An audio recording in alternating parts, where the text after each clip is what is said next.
Ateísmo o humanismo secular.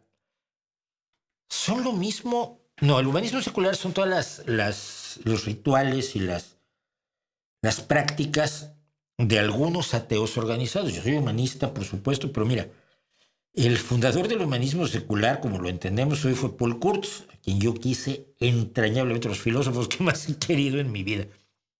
Pero era mucho más que un filósofo. Y la última vez que vi a Paul fue en el 92, cuando estuve yo en Holanda representando a México, precisamente la Asociación Ética y Humanista Mexicana. Fui a Ámsterdam a un congreso que hubo, donde de pronto discutían cosas que tú decías, pues es que...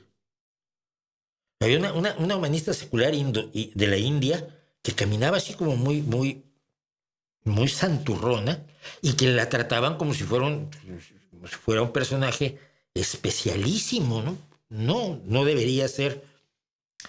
Pero yo me acuerdo que estaban discutiendo si había que hacer así o asá los pseudobautizos para recibir a los niños en las comunidades ateas, porque hay que hacer celebraciones de los grandes hitos de la vida, y entonces, pues, cómo se hace la ceremonia de adolescencia, y la ceremonia de matrimonio, y la ceremonia de funerales de un humanista secular, para que se haga una celebración social, que finalmente es de lo que se trata, pero que sí era mejor hacerlo así o hacerlo del otro modo, porque una comunidad en Noruega lo hacía así, pero otros suecos lo hacían así.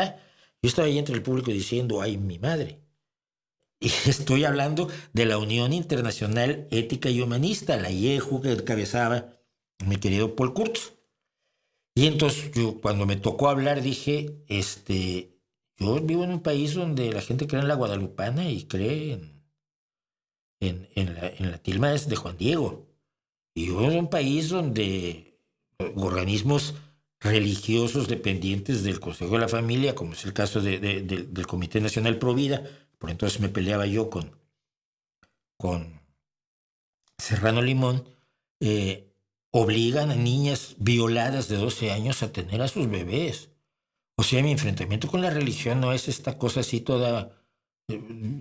mi pequeño pony, que no existía mi pequeño pony, entiendas la metáfora, pero esta cosa así, toda color de rosa que ustedes manejan, que me parece muy bien. En sus sociedades ya no hay ese enfrentamiento, pero en la mía sí lo hay.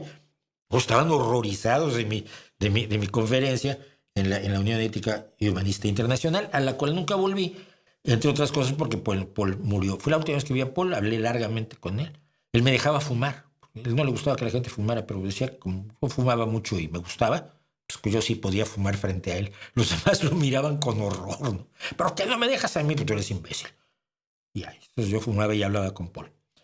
Y la muerte de Paul no me interesó mucho más el asunto porque siento que tiene mucho más de ritualidad que de la defensa real de las opciones no teísticas en un mundo teísta. Y esto fue antes de que surgiera el Islam militante como una de las grandes amenazas de la realidad, ¿no?